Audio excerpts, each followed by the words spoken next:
Monsieur le Président, on voit bien que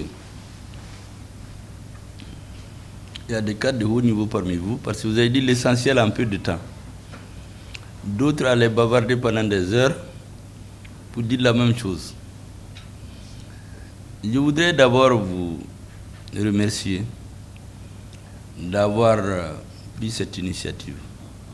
C'est important de vous voir ensemble. Nous sommes une société plurielle au Mali. Comme vous avez dit, les Sonraï, les Bambara, les Keltamachek, les Zarma, les Haoussa, tout le monde. Menaka symbolise effectivement ce qui doit être le Mali, un melting pot. Le Mali, c'est pour tout le monde, c'est ce qui m'a fait dire récemment aux uns aux autres. Et un ressortissant de Kidal, par extension un ressortissant de Menaka, doit se sentir chez lui à Kaï, à Bamako et inversement.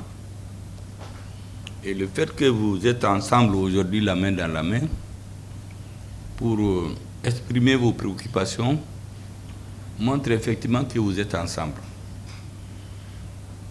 Je dois dire que Menaka a été victime de trop d'injustices. Des individus se sont levés comme ça, sans que personne les mandate, pour parler au nom des populations de Menaka, pour se mettre dans des règlements de compte dont personne ne leur a demandé de faire. Les grandes victimes aujourd'hui, c'est vos populations. Ceux qui ont initié cette affaire-là, c'est-à-dire vous mettre sous l'emprise des terroristes, ils ont tous fui. Ils sont à Bamako, ils sont dans les hôtels, ils sont à Niamey, ils sont à Paris, ils sont sur les plateaux. Mais ceux qui souffrent, les populations qui sont en train d'être exterminées avec leurs animaux par les terroristes, eux, ils n'en sont pas victimes. Et aujourd'hui, je crois que beaucoup de Maliens, y compris les initiateurs de ce désordre-là, doivent l'avoir regretté. Mais le passé, c'est le passé. Allons de l'avant maintenant. C'est tout notre pays qui a été victime de cette très mauvaise appréciation de l'évolution historique du Mali. Aujourd'hui, grâce à nos voyants soldats, grâce à la résilience des populations, grâce à la vision très bien organisée de nos chefs militaires et le discernement des ministres de la Défense et du président de la transition, du gouvernement sous son autorité, nous avons aujourd'hui un pays qui commence à vivre l'espoir.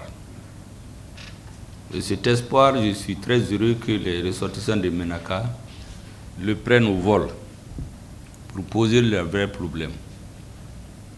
Les questions que vous avez soulevées sont d'une grande importance, me semble-t-il. Et au moment où le gouvernement pense à la reconstruction de notre pays, je crois que les réflexions que vous venez d'exposer sont de nature à nous aider dans le travail. Je voudrais donc vous suggérer d'écrire au Premier ministre un courrier officiel avec des traces qui vont rester, avec ses préoccupations.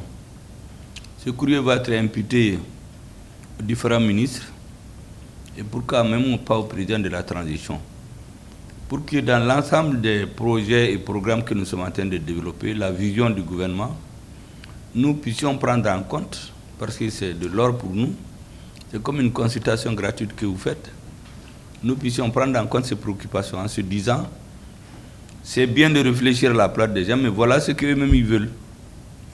Voilà ce qu'eux-mêmes ils pensent. Et c'est la meilleure façon, je crois, de développer une région.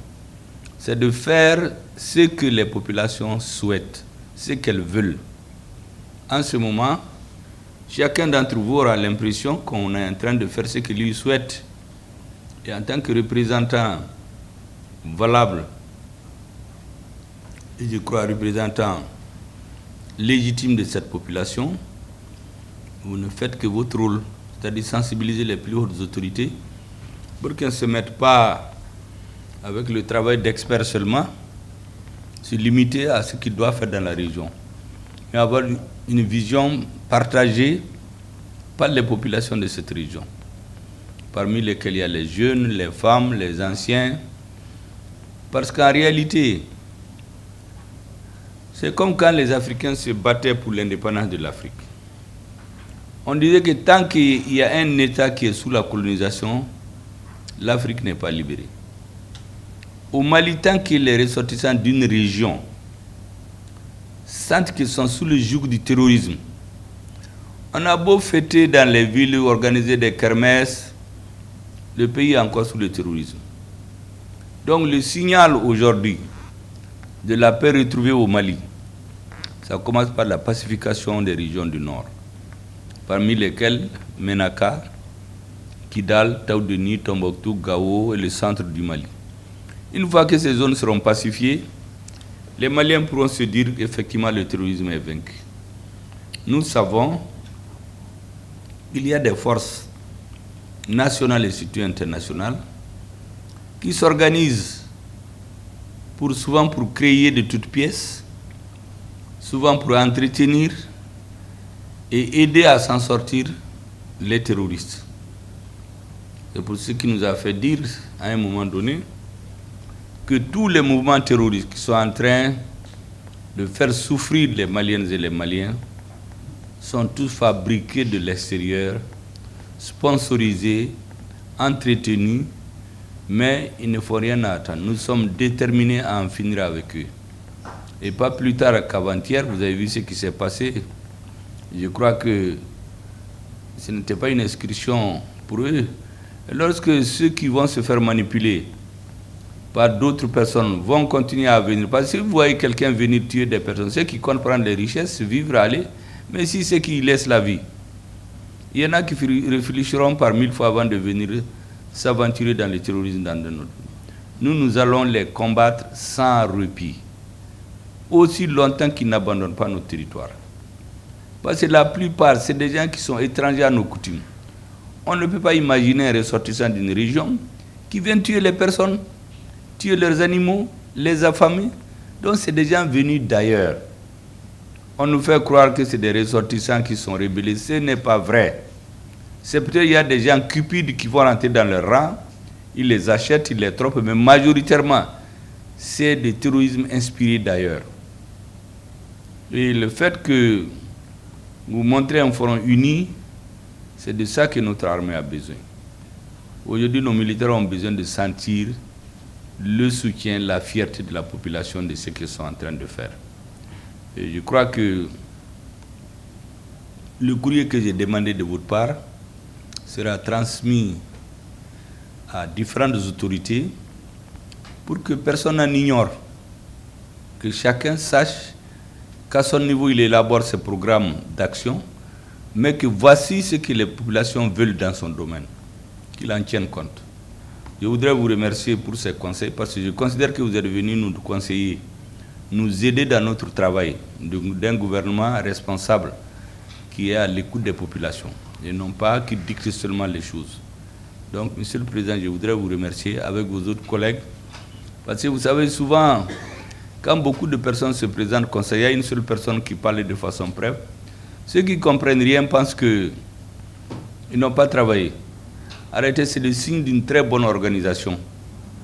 Et trop de temps, souvent, ce n'est pas forcément la meilleure façon de faire.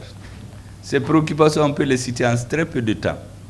Comme d'autres pourraient demander chacun la parole pour revenir sur ce que l'autre a dit, alors que le temps du Premier ministre, comme vous le savez, il est compté.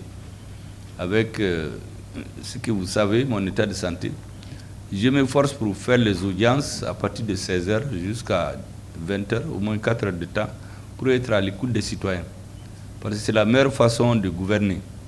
Il ne sert à rien de s'asseoir dans les cabinets et élaborer des papiers. La meilleure façon de comprendre les gens, c'est de les rencontrer, parler avec eux. Nous, on en a eu l'exemple dans les préparations des assises nationales. Tout le monde a vu toute l'année 2021. J'ai chahuté les amis. J'ai dit, même s'il y a les fous du Mali qui ont leur association, qui veulent voir le Premier ministre là, je vais les recevoir. Parce que c'est en écoutant tout le monde qu'on devient un expert. Et les assises nationales, la façon dont elles étaient organisées, ont montré que Jamais dans l'histoire du Mali, on a organisé un forum aussi dense dans les coins les plus reculés. Et aujourd'hui, même le président de la transition, les gouvernements, tout le monde, chacun qui parle dit les assises ont demandé. Donc c'est devenu une sorte de bréviaire. Ça, c'est un exemple concret. Donc au moment où nous reconquérons notre pays, c'était très important de vous écouter, d'écouter les ressortissants de toutes les régions qui voudraient parler avec le Premier ministre pour nous guider et nous conseiller dans la façon de gérer le pays. Merci beaucoup le Président et merci à tout le monde. Je voudrais vous remercier. Les anciens voulaient dire quelque chose ou bien? Sinon, il n'y a rien à dire. En fait, j'ai tout recensé. Et le courrier là, il doit être assez dense. Pourquoi je veux que vous écrivez carrément au Premier ministre? C'est pour l'histoire. Oui, oui.